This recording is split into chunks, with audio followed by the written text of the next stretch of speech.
All right, guys, let's break this down. Is it time to get out of the Amazon influencer program? Now, just a couple weeks ago, I was averaging about $125 a day in on-site and off-site commissions as an Amazon influencer. And then in the last week, things dropped all the way down to where now I'm averaging about $45 a day. And the crazy part of that is usually earnings actually go up in April, not get cut by 2/3. So I'd expect to be earning about $150 to $175 a day, but I'm not making anywhere near that. Neither is anyone else. Things have changed dramatically just in the last week. So what happened? Amazon made some radical changes, and I think it's definitely going to reshape the program. And in this video, I'm going to break down exactly what those changes are, who it's going to hurt the most, and the three things that I'm going to focus on moving forward to ensure that I still make some money. So there have basically been three changes, and change number one actually took place about a month ago, and that was lowering commission rates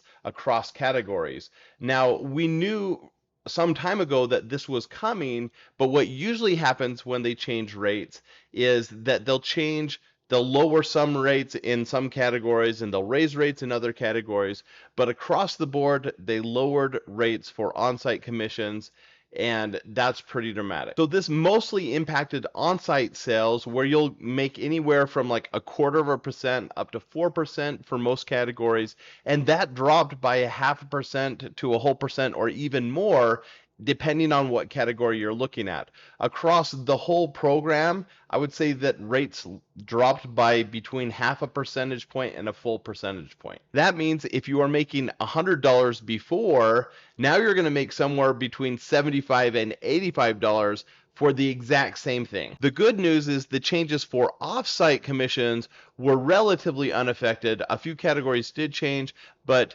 now off-site is 2 to 4 times higher than on-site commissions. Off-site's always paid better, so that's not different, but now the range has expanded, where you definitely make a lot more on off-site now than you do on on-site. So change number two is the loss of halo sales, meaning prior, when someone would watch one of your videos, put things in their cart, you could get a paid commission for other things in their cart, or what I think happened more often is they watched your video and decided to buy a different but similar product, and your video helped them make that decision. You could get credit for those sites. Now, they've never been very transparent on what qualified for a sale, and so you would just randomly get sales, and that was a surprise bonus, which was really, really nice. That has gone away. Now you only get credit for things that where you've made a video for that very specific ASIN. In some cases, it has to be the right size, model, color, etc. And so they've really dialed that in to where you're only getting credit for the things that you made. And that's reasonable. That makes sense. But we've grown so accustomed to halo sales that this is going to be a radical change, probably the biggest change of the three changes for players like me who just lost 50% of sales. So over the last 3 to 5 years, I estimate that 50% of my on-site commissions have come from halo sales. Now, without those halo sales, instead of $100, I'm making $50. Of course, combine that with the lower commissions, and for every $100, I'm actually probably making only about $40. And that's exactly what I've seen in the last week since these changes all took place, is I'm basically making $40 to the $100 I was making before. That's been a radical decrease in earnings for me on on-site and off-site commissions. Change number three happened also about a week ago, and well, this one actually has been a few weeks now, but they don't tell us anything about ourselves. There was very little reporting before, but now unless you have 4 sales on a day or a week or whatever your reporting window is for a specific product, you don't know if you sold it or not. So what you're getting credit for when you see your daily income is just a guess on what you sold. You don't know. Now, you could still see view counts and conversion rates, and so you can piece certain things together, but you can't be certain of what you're actually doing that's working.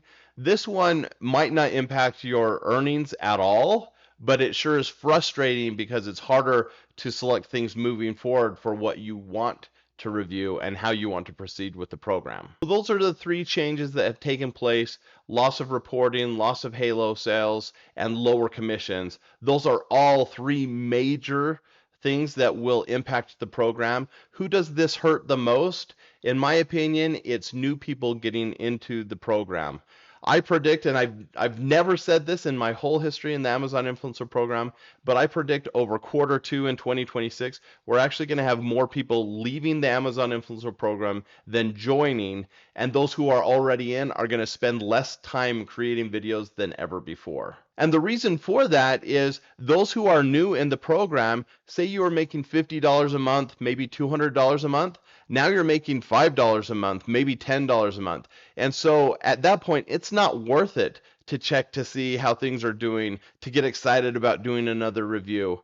It's really going to be hard and frustrating for those who are new to the program, who have less than 500 review videos up, because this is going to just totally crash down on your earnings potential. And even for people like me who relied on volume before, I have over 3,000 review videos. This is going to hurt. I'm going to feel it, but I'm also still going to make enough money that I'm not going to abandon Amazon altogether. And I think there's a lot of people watching this video who are in that boat where, yes, this hurts. Yes, we're going to complain and whine about it. Maybe not publicly, but we'll cry a tear or two. But we're still making money in the program, and we can't discount that. Amazon's been really, really good to me. I appreciate what they've done. And by taking away Halo sales, something that they probably shouldn't have had in the first place, it hurts, but I understand it. I think the reason that this is taking place is Amazon has kind of been transitioning this way for a while, but now it's apparent they don't want to pay Amazon influencers at all, period. If they can lower their rates, get rid of any additional sales, what's happening is this is putting a greater focus on creator connections where brands and sellers are paying the influencers, and they can pay us whatever they think we're worth. Amazon is just the platform that they're using. So this is going to save Amazon a ton of money. Basically, it's taking out their influencer budget, and they can use that in other areas, which seems smart. It's hard to know at this point if it's going to help or hurt them, because who's going to feel the squeeze in that? The sellers and the brands, right? So for smaller companies that are on Amazon, this is going to really kill their advertising budget. So knowing all that, if you are an Amazon influencer or a product reviewer, what should you do? Here are my 3 suggestions moving forward. Number 1, quality over quantity, and that quality, I would personally focus on the platform that's not Amazon, and I would go to YouTube. And here's why.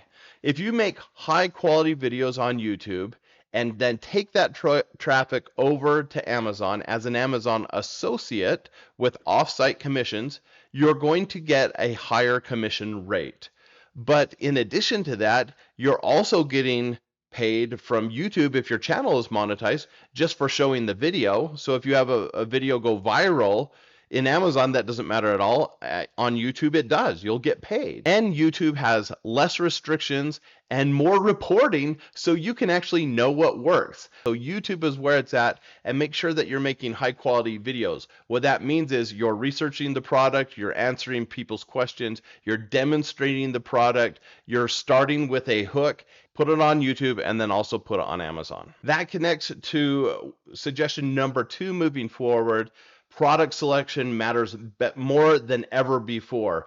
Part of that's going to be creator connections, but we're going to talk about that in a minute.